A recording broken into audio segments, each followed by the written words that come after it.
L'aloe vera est considérée depuis des millénaires comme une plante médicinale mythique.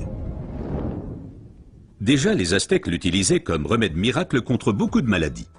Dans la médecine populaire, elle est connue pour ses propriétés désintoxicantes, purifiantes, dégraissantes et désacidifiantes. Aujourd'hui, on sait également qu'elle exerce une influence positive à la fois sur le taux de sucre et le taux de graisse dans le sang, par exemple le cholestérol. Mais il faut préciser qu'il existe différentes sortes d'aloe vera. La véritable aloe vera, l'aloe barbadensis, est un lys du désert et est cultivée dans les régions sèches, notamment en Amérique centrale et en Amérique du Sud.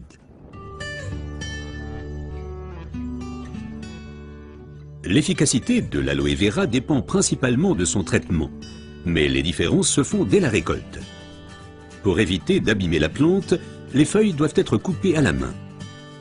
Comme la pellicule supérieure de la feuille contient de l'aloïne toxique qui protège la plante contre les animaux et a un effet laxatif pour l'être humain, il faut bien séparer l'enveloppe du gel intérieur. Le gel est du reste l'élément le plus précieux de l'aloe vera.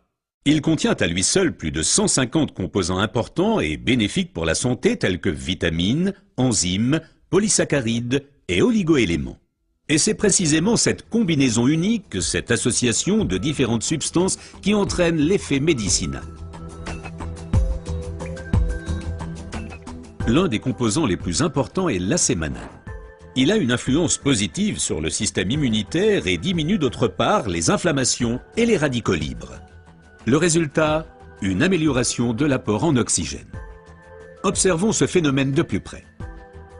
Le sang assimile l'oxygène dans le poumon et le transporte à travers les vaisseaux sanguins vers les cellules.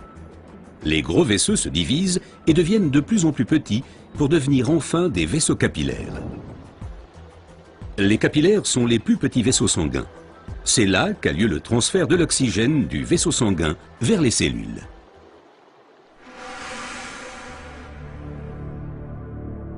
Une alimentation malsaine, la pollution de l'environnement, le stress et des exigences élevées affaiblissent notre système immunitaire. Les radicaux libres ont le jeu plus facile et ils peuvent entraîner des micro-inflammations dans l'organisme. Ces inflammations altèrent les vaisseaux et entraînent un épaississement des parois des capillaires. Ce gonflement rétrécit le vaisseau et les globules rouges circulent plus lentement à travers les capillaires, entraînant une baisse de l'alimentation en oxygène. Et c'est là que l'aloe vera intervient. Elle réduit le gonflement des parois des capillaires. Les globules rouges circulent plus rapidement et l'alimentation en oxygène est améliorée. Les toxines et les impuretés sont évacuées plus rapidement. De récentes études indiquent que d'autres substances naturelles peuvent encore améliorer l'effet de l'aloe vera. Parmi ces substances, il faut citer tout d'abord le silicium, mais aussi l'huile d'onagre et enfin les minéraux basiques. Observons tout d'abord le silicium d'un peu plus près. Le silicium est indispensable à l'organisme. C'est un élément structurant.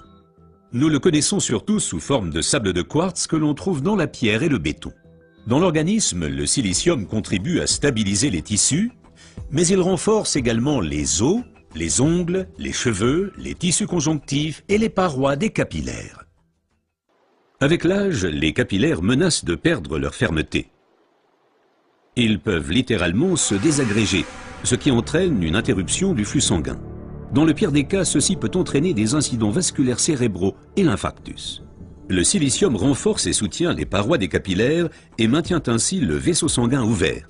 Les globules peuvent ainsi continuer à alimenter les cellules en oxygène. Mais le corps humain ne peut pas s'alimenter en silicium sous sa forme d'origine qu'est le sable de quartz. Toutefois, la nature offre des alternatives, et notamment une source végétale idéale, l'ortie.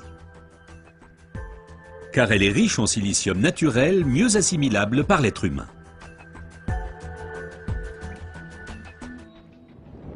Une oxygénation optimale ne dépend pas uniquement des capillaires, mais aussi et surtout de l'état du sang.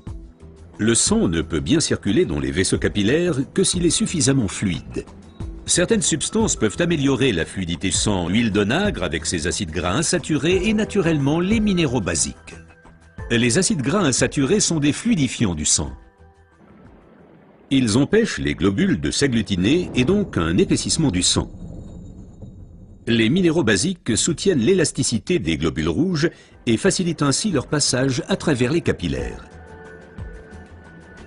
Ces deux éléments améliorent la fluidité du sang et garantissent ainsi son alimentation optimale en oxygène. Permettez-moi de récapituler. Une oxygénation satisfaisante de nos cellules est une condition importante de notre santé et permet également de prévenir les maladies graves. L'aloe vera et son effet décongestionnant améliorent l'oxygénation. Le silicium renforce les parois des capillaires et garde le vaisseau sanguin ouvert.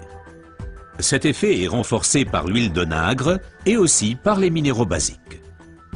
Ce que la médecine populaire savait depuis longtemps est maintenant confirmé par la recherche moderne.